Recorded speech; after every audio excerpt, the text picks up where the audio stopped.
Nous allons, Laurent, regarder ensemble cette interview qui a été réalisée il y a quelques minutes par Ruth Elkrief à Amiens. Oui, Emmanuel Macron, le président de la République, qui répond donc, c'était il y a quelques instants, vous avez raison Eric, aux questions de Ruth Elkrief. Bonsoir Monsieur le Président. Bonsoir. Merci de nous accorder cet instant à la fin du plus long voyage dans les territoires que vous ayez fait depuis de nombreux mois. J'ai entendu hier pendant le bain de foule devant la cathédrale un habitant vous dire « Revenez, revenez à Amiens, ne nous oubliez pas, vous êtes un Amiénois ». Vous aviez oublié? Non, je n'avais pas oublié. C'était impossible pour moi d'oublier parce que d'abord j'y ai une bonne partie de ma famille. Mon père y vit, les frères et sœurs de mon épouse, donc non seulement j'y suis né, j'y ai grandi, mais j'y ai encore des attaches. Il était là, votre père, pendant le voyage? Oui, c'est pas son habitude, mais comme j'allais à l'université, et qu'il y a travaillé pendant de nombreuses années ainsi qu'à l'hôpital, il était là.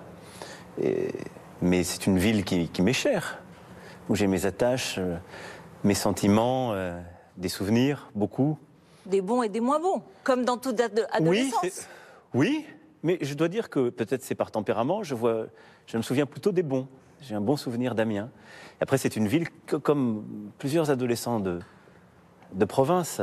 Quand on a 16-17 ans, on veut rejoindre Paris pour les études, pour essayer de faire sa vie. C'est ce que j'ai fait. Mais je revenais d'ailleurs à Amiens chaque fin de semaine pendant des années et des années. Et c'est une ville où j'ai toujours gardé, comme je le disais, mes attaches familiales. Donc j'ai Amiens dans mon cœur, j'ai Amiens dans mes souvenirs d'enfance. Mais quand on est le président de tous les Français, il faut aussi, si je puis dire, avoir une politique pour l'ensemble de la nation. Donc c'est parfois ce qui est dur ou durement ressenti. Mais je voulais un peu, lors de ce déplacement, marquer le coup, si je puis dire. D'abord parce qu'on est à un moment du quinquennat qui est différent, où il faut que les décisions prises maintenant se traduisent en actes sur le terrain. Et c'est ce qu'on a fait pendant 2 jours, sur beaucoup de sujets, de l'université, en passant par le canal Seine-Nord. On est dans cette salle à Nesle, où on vient de le signer. Mais Monsieur le Président, et donc c'était aussi ça ce que je voulais montrer. C'est aussi quand même ce mouvement des Gilets jaunes qui fait que tiens, vous vous souvenez de vos racines et parce que vous voulez leur dire aux Français, je ne suis pas le président hors sol qu'on a décrit, j'ai des racines, vous voyez? Non, sincèrement non. D'abord, je ne néglige pas du tout ce qu'on a appelé le mouvement des Gilets jaunes. Je dis on a appelé parce que je ne suis pas sûr que ce qu'on appelle aujourd'hui les Gilets jaunes soit les Gilets jaunes d'il y a 1 an. Mais ce réveil d'une France qui travaille, qui souffre, qui est dans la précarité, qui veut être considérée, ce réveil d'une France que certains ont appelé périphérique, j'aime pas ce terme, mais au fond, de nos concitoyens qui habitent loin des grandes villes, n'ont pas les moyens d'y vivre, travaillent, des mères isolées, qui élèvent seules leurs enfants, qui n'ont souvent pas les pensions qui sont payées, etc. Cette France-là avait le sentiment d'être un peu l'angle mort des politiques publiques. Elle ne voyait pas les changements 1 an après mon élection, 1 an et demi après mon élection, pas suffisamment vite, et elle avait même le sentiment, en quelque sorte, qu'il y avait une forme de déclassement. Ça a été un coup de semonce. C'était pas une découverte, mais ça a été un coup de semonce. Oui, après, ça vous a choqué, vous. Quand vous avez été élu, vous n'y croyiez pas que vous n'y arriveriez pas à changer la vie de ces gens? Mais j'ai été élu pour 5 ans. Je n'ai pas été élu pour 1 an et demi. Mais après, il y a autre chose. Il y a un discours politique de mes opposants, de la classe politique, si je puis dire, traditionnelle, qui avait son cursus honorum, où il fallait passer par député, maire, etc., ce que je respecte tout à fait. Je travaille avec eux tous les jours. Mais qui dit, ce type de 39 ans qui arrive, qui devient président de la République, n'est pas des nôtres. Et donc, par définition, il est déconnecté.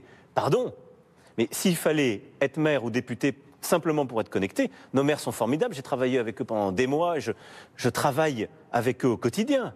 Mais enfin, on peut être citoyen, actif, avoir eu un travail, connaître la société et connaître le pays et l'aimer, ce qui est mon cas. Donc je refuse. Vous avez dû le prouver. Parce que comme souvent, dans la vie politique et médiatique, on veut donner un pli aux choses. Donc on m'a construit ce rôle. Ce rôle, pardon, mais c'est pas moi.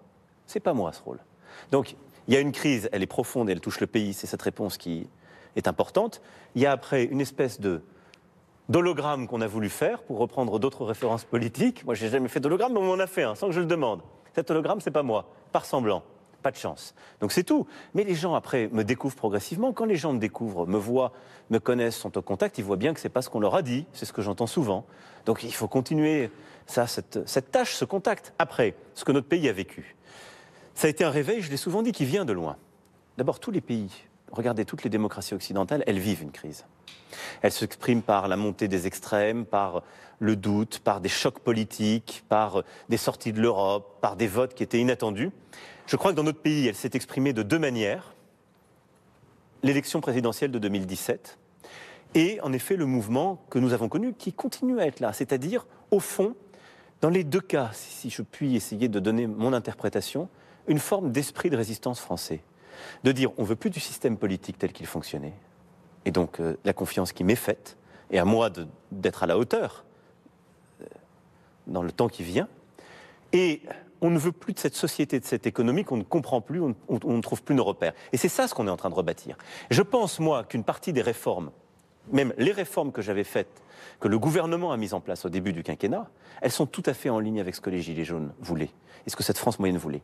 Quand on investit sur l'éducation, quand on investit sur, justement, moins d'élèves par classe en CP-CE1, sur l'orientation, sur l'enseignement supérieur, quand on investit pour supprimer la taxe d'habitation. Oui, mais toutes ces choses... Non, mais... ce qui se passe, c'est qu'aujourd'hui, il y a encore une forme de scepticisme très fort. Normal. Il y a une forme de défiance qui est très forte. Mais ça durera, parce que la confiance, ça ne se décrète pas. Et vous avez raison. Et on c'est pas du jour au lendemain qu'on change. Et donc, il faut là, il y a des premiers résultats qui arrivent. On est en train de baisser le chômage. Le chômage, ça touche qui?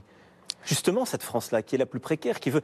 On a fait des réformes historiques depuis 2 ans et demi. Le gouvernement a été extraordinairement courageux. Hier encore, le Premier ministre, avec la ministre du Travail, annonçait quelque chose qui est une révolution, qui est cette application qui va permettre à chacun de gérer ses droits à la formation. C'est plus une notion irréelle, c'est vrai maintenant, et vous pourrez le gérer. Tout ça, c'est un travail énorme fait depuis 2 ans et demi. C'est en train d'arriver dans la vie des gens. Et donc, il y a eu de l'impatience. Vous dites patience. Moi, j'ai pas de patience. Je vais pas demander aux gens d'en avoir. Je dis juste, ne me reprochez pas des choix qui n'ont pas été faits il y a 10 ans ou 20 ans, ou des mauvais choix qui ont été faits à l'époque. Moi, ça fait 2 ans et demi que je suis là. Est-ce que je me suis reposé depuis 2 ans et demi? Est-ce que je me bats pas? Non. Peut-être que j'ai fait des erreurs.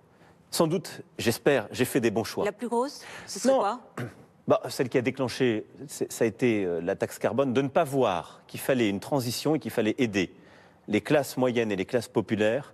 En gros, les Françaises et les Français qui ont besoin de se déplacer, de prendre la voiture pour travailler, pour les enfants, etc. Et de se dire, on fait une taxe pour tout le monde qui monte les choses. C'était pas...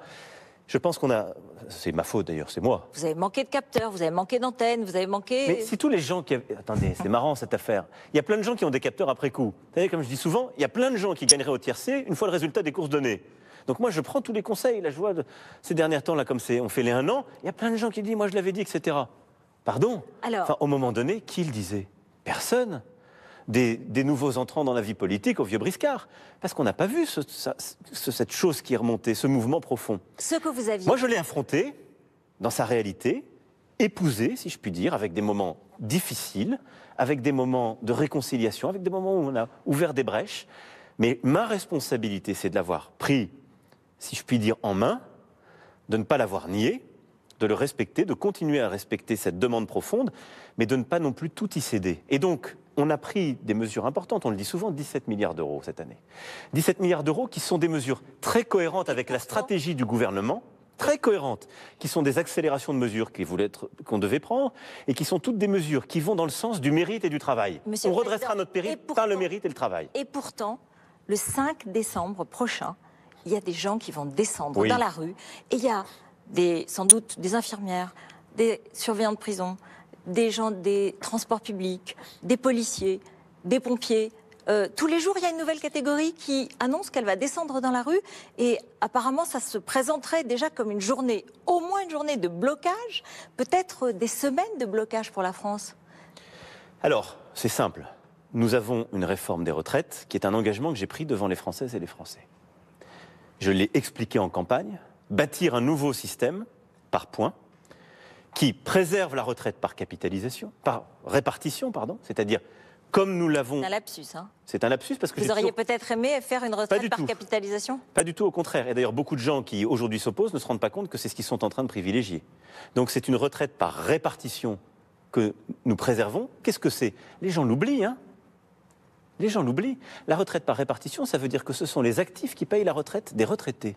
Quand les gens disent « moi j'ai cotisé toute ma vie pour moi », non. Quand vous cotisez, vous gagnez des droits à votre retraite. Mais ceux qui payent, ce sont ceux qui travaillent au moment où vous êtes à la retraite. Ça, c'est ce que nous avons depuis 1945, je veux le préserver. Ensuite, c'est une réforme qui ne touche pas les retraités. Vous êtes à la retraite ou à quelques années de la retraite, vous n'êtes pas concerné par la réforme. Quelle que soit d'ailleurs votre retraite, quelles que soient les modalités. Par contre, on a un problème et on doit le regarder en face. nos jeunes et moins jeunes n'ont plus confiance. Et justement, c'est pour ça que je faisais ce lapsus. De plus en plus de jeunes, tous les sondages le montrent, vous disent « je vais devoir me payer ma retraite », c'est-à-dire « je vais devoir faire une retraite par capitalisation ». Et ça, je ne le veux pas parce que c'est la fin d'une solidarité entre les générations et dans notre pays, la fin d'équilibre. Donc, on doit reconstruire la confiance dans le système. On l'a bâti comment ? Par l'universalité du système. Qu'est-ce qui fait que les gens n'ont plus confiance ? C'est qu'il y a 42 régimes. C'est illisible. C'est pas juste. On fait le même métier si on n'est pas dans le même régime. Je prends l'exemple des conducteurs de bus. Ça pourrait être des conducteurs de train ou d'autres. Ça pourrait être des services dans l'électricité. Vous dites ceux qui vont descendre dans la rue le 5 décembre. J'explique ce qu'on fait et après on va dire comment se passe la réaction. Mais c'est important. Sinon on ne comprend plus rien parce qu'on a l'impression qu'on ne comprend plus pourquoi les gens manifestent. Peut-être les gens ne comprennent pas, oui. Mais c'est pour ça que je prends le temps de vous l'expliquer. Oui. C'est l'engagement que j'ai pris devant les Français. L'universalité, c'est-à-dire un seul système pour tout le monde, où on prend en compte vos droits en fonction des points que vous cotisez toute votre vie, quel que soit d'ailleurs votre secteur ou autre, ce qui correspond d'ailleurs à la vie contemporaine, parce que vous changez d'entreprise, vous changez de statut, de métier. Et de plus en plus, ce qui va permettre de mieux prendre en compte aussi ce qu'on appelle les carrières heurtées. Aujourd'hui, tous ceux qui défendent le système en disant tout va bien, ils sont formidables. Il y a des régimes spéciaux, on peut partir à 55, 57 ans, et à côté de ça, par exemple, quand on regarde les gens qui partent à 67 ans dans notre pays, ce sont en majorité des femmes. Pourquoi ?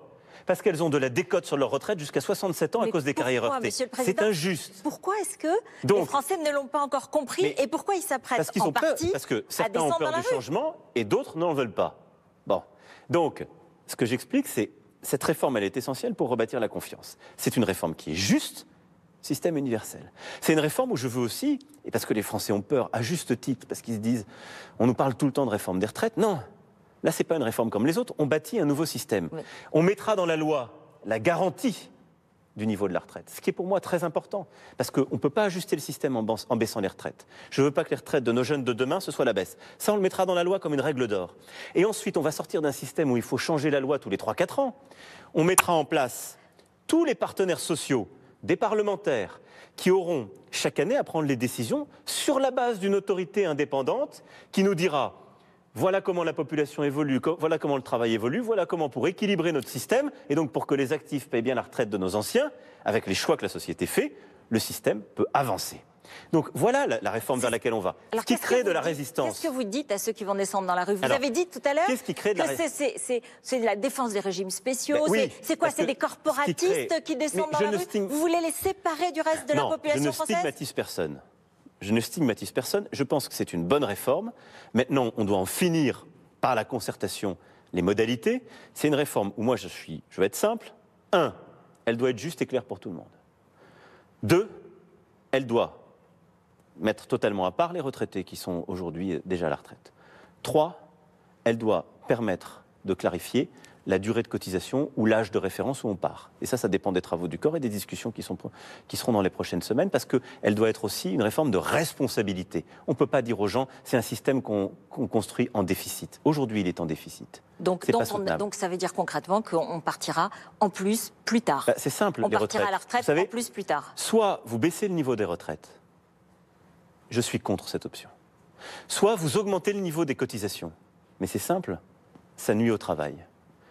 Soit vous accroissez la durée de temps de travail que vous donnez. Quand je regarde, c'est plutôt là qu'en France, quand on se compare à tous les voisins, quand on regarde aussi notre démographie qui s'allonge, les études, et c'est très bien, qui font qu'on rentre plus tard dans la vie active, c'est assez logique. Mais il faut le faire de manière juste et au bon rythme pour que les intérêts de chacun soient pris en compte. Donc ceux qui sont dans certaines situations, ils ne gagneront pas moins qu'aujourd'hui, c'est ce que vous leur dites. Non, c'est ce à quoi je veux m'assurer. C'est aussi pour ça que, pour moi, dans cette réforme de la retraite, il faut qu'on clarifie le niveau minimum aussi de la retraite. Aujourd'hui, je croise tous les jours des retraités du monde agricole, du monde de l'artisanat, du commerce, qui me disent « je vis avec 400-500 euros ». C'est plus possible. Je ne peux pas réparer les situations du passé. C'est pas moi qui ai fait ces systèmes de retraite. Donc, je veux aussi que dans l'ensemble, c'est un paquet qu'on va faire. Voilà la pédagogie que vous faites aujourd'hui. Ce que je veux, c'est que dans l'ensemble, je l'ai dit pendant le grand débat et j'y tiens, on ait une retraite pour tous ceux qui ont contribué, qui ont leur trimestre, qui ne puissent pas être en dessous de 1 000 euros. Et ça, c'est très important et c'est une révolution. Nos agriculteurs qui nous entendent, je peux vous dire, si on leur avait fait ça il y a 20 ans, ils seraient dans une autre situation. Alors, le 5 décembre, et ça, c'est un ensemble. Est-ce que vous n'avez pas peur du blocage du pays ?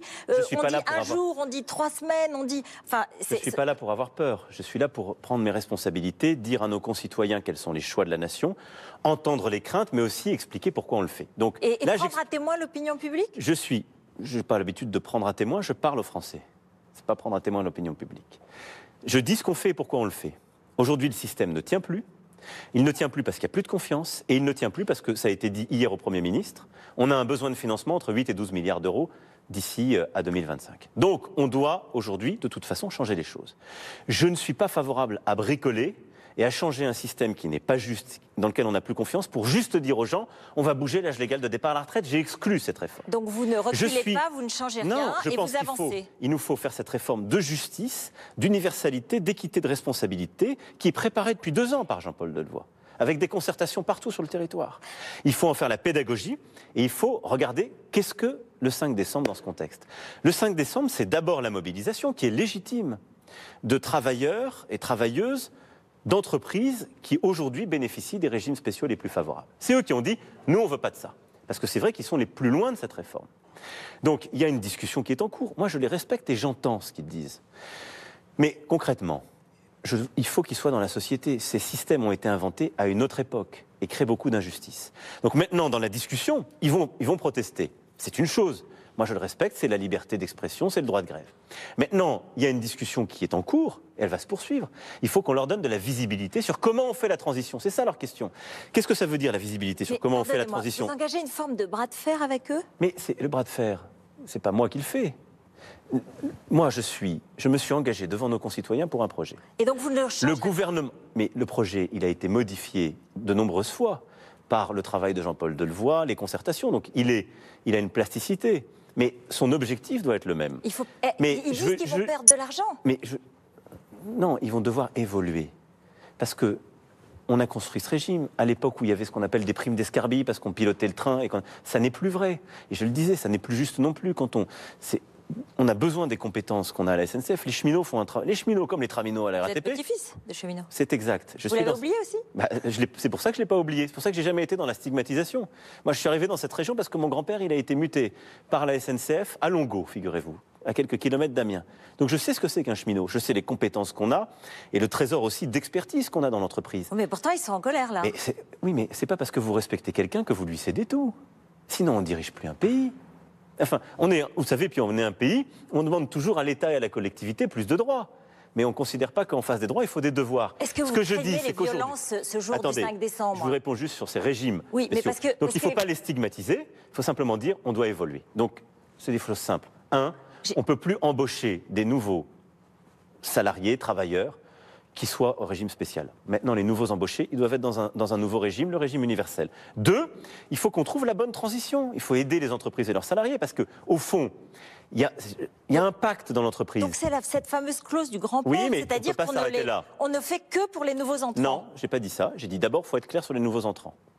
Il faut être clair. Ce qui était acquis pour personne, beaucoup voulaient attendre 2025. Moi, je pense que dès que la réforme est votée, il faut que les nouveaux entrants rentrent dedans. Et après, il faut trouver le bon rythme de transition, mais pour tout le monde. Je ne peux pas répondre à des demandes catégorielles en pénalisant le reste de la société. Donc il faut trouver le bon rythme pour tout le monde. Peut-être que par rapport à la copie initialement proposée, qui était, je vous le rappelle, la génération 1963, tous ceux qui sont nés après 63 rentrent dans le nouveau régime. Peut-être qu'il faut adapter les choses, glisser un petit peu, trouver des modalités, réussir à avoir des mécanismes d'accompagnement. Parce que ce que je respecte, c'est quelqu'un qui a 50 ans, qui est dans une entreprise, 45 ans, il faut voir à quel âge on bascule, il a une forme de pacte. Et donc il dit, voilà, il ne faut pas qu'on trahisse ce pacte. Donc c'est la transition le sujet. Donc il faudra continuer à le négocier de manière responsable, transparente, parce que moi je veux qu'on donne à tous nos concitoyens les mêmes droits. Est-ce que vous avez peur des violences ? D'abord, autour de ce 5 décembre, se sont ensuite greffées d'autres demandes catégorielles. Certaines d'ailleurs ont été entendues, comme pour l'université, qui ont conduit à ce que des décisions fortes soient prises par le gouvernement. Et elles sont légitimes, elles n'ont rien à voir avec la retraite, elles sont importantes. Après, il y a parfois des gens qui mettent la pression en pensant qu'ils obtiendront parce qu'ils se mettent en grève. Là-dessus, j'appelle chacun à la raison. On est en train de conduire plusieurs réformes. Il y a d'ailleurs des sujets qui sont enclenchés. On repense aussi le travail du 21e siècle. Donc il ne faut pas tout confondre. Et après, on le sait bien, il y a malheureusement certaines forces politiques, certaines associations qui jouent le désordre et veulent la coagulation. Moi, je pense que ça ne sert pas les causes. Quand on confond tous les sujets, on n'en défend plus un bien. Et puis surtout, ce climat que certains essaient de créer, de violence, je pense qu'il menace une chose avant tout, c'est la liberté de manifester. C'est la liberté d'expression dans la rue, qui est légitime, à laquelle je tiens, mais qui a une contrepartie. le calme, qui a une contrepartie, le respect de la liberté des autres, qui a une contrepartie, le respect de la liberté de commerce et l'ordre public. Vous êtes à l'offensive et moi je voudrais une dernière question parce que j'étais là le 26 avril 2017 lorsque vous êtes allé à Whirlpool et qu'on a tous comme observateurs assisté à ce duel à distance avec Marine Le Pen qui est venue sur l'usine de Whirlpool. Est-ce que dans le fond vous ne voulez pas rééditer ce duel pour 2022 ? Je pense que ces débats n'ont aucun sens. J'entends souvent des commentateurs politiques, parfois des responsables politiques, en quelque sorte me faire ce reproche. Mais ils oublient ce qu'est la vie de notre nation. C'est pas moi, en 2017, qui ai choisi d'être au second tour face à Marine Le Pen. C'est les Françaises et les Français qui m'ont mis en tête du premier tour et qui l'ont mise avec moi pour être au second tour. C'est le choix démocratique. Ça n'est pas moi qui, aux européennes, ai fait que les deux formations politiques qui sont sorties en tête a été le Rassemblement national et la liste Renaissance derrière la majorité présidentielle. C'est juste la réalité de la vie politique du pays qui se structure ainsi. Mais certains disent elle vous arrange. Mais vous savez, moi j'ai pas pris la situation qui m'arrangeait. Je suis arrivé, je me suis battu. J'ai pris la situation telle qu'elle était. Si certains étaient meilleurs, ils seraient à ma place. Si certains avaient convaincu davantage les Français, ils seraient à ma place. Donc c'est ça la vie démocratique. Il faut arrêter ces commentaires qui n'ont aucun sens. La vie démocratique, c'est ça. Ce que je sais, c'est que moi, je porte un projet d'ambition pour notre pays. Et je n'y renoncerai pas. Parce que je crois très profondément que la France est un grand pays qui peut relever les défis du XXIe siècle. Il y a des peurs partout qui fracturent la société. Le changement climatique, le numérique qui change nos habitudes de travail, parfois de vie, les migrations qui font peur à tout le monde. On a les moyens d'y répondre. Si nous-mêmes, nous changeons, pas en sacrifiant les uns les autres, mais en sortant de la fiction qui est le « c'était mieux avant » où on reviendra comme dans les années 60. Notre pays, il est un peu négatif avec lui-même, c'est ce que vous avez dit. Regardez, vous savez, les réactions, ça a été, et c'est ma dernière remarque, mais il ne comprend pas les gens qui disent « je vais mal ». Je les entends, j'agis pour eux. Ce que je dis simplement, c'est qu'on finit par ne plus voir que cela. Je veux dire, nous sommes dans notre pays en train, pour la première fois depuis des années, de baisser le chômage. On n'en parle quasiment pas. On dit simplement... Non, on ne parle. On a 4000 personnes dans la rue un samedi, on ne parle que de cela. Mais il y a des tas de choses qui marchent, qui avancent. Il y a des difficultés, mais il y a deux façons d'appréhender les difficultés. Protester en les dénonçant, et dire protester en les dénonçant et tout casser va les régler. Et essayer de s'y atteler. Peut-être que je n'ai pas la bonne solution à tout, mais moi j'essaie de me battre. L'école... J'essaie de me battre. L'économie, j'essaie de me battre. L'immigration, j'essaie de me battre. La sécurité, j'essaie de me battre. Les retraites, j'essaie de me battre. Je propose des choses, elles sont claires. Le gouvernement se bat et je peux vous dire que depuis 2 ans et demi, vous avez un gouvernement en France et un Parlement qui n'ont jamais fait autant de réformes. Merci. Que les assis m'expliquent ce qu'ils proposent de mieux pour le pays. Aujourd'hui, il y a des gens qui disent « rien ne va, tout est une catastrophe, descendez dans la rue, mettez le désordre » et ils ne proposent rien. Je dis juste que, face à tous ces défis, notre pays a les moyens de réussir. Quand je dis réussir, ce n'est pas que la France. C'est chacune et chacun de nos concitoyens. C'est-à-dire de trouver leur place. Depuis le travail fait depuis 2 ans et demi, on a des enfants qui arrivent en CE2, qui savent lire, écrire, compter et se comporter. Et justement, avoir une chance à l'école. On a des enfants qui arrivent, des jeunes qui arrivent à l'université, qui sont mieux orientés et donc qui sont en train de mieux réussir leurs années.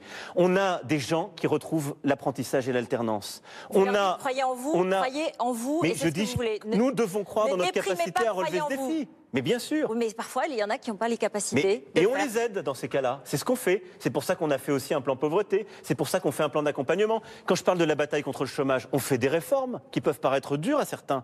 Mais à côté de ça, on investit dans les personnes. On met 15 milliards d'euros pour accompagner les gens, c'est-à-dire les aider à avoir une formation. Je pense que nous avons des défis historiques. Je pense que nous avons les capacités de les relever. Et mon objectif, c'est que précisément nos concitoyens retrouvent de la confiance en eux-mêmes. Merci. Dans le pays. Parce que derrière ça, je suis convaincu qu'on peut être une grande puissance du XXIe siècle et un pays où les gens seront plus heureux. Merci beaucoup. Merci de cet entretien. Merci à vous. J'étais heureux de parler avec vous dans ce lieu à Nesle. Parce que c'est un jour important pour aussi la région et le canal Seine-Nord qui aujourd'hui a été enfin signé. Merci beaucoup. Merci à vous.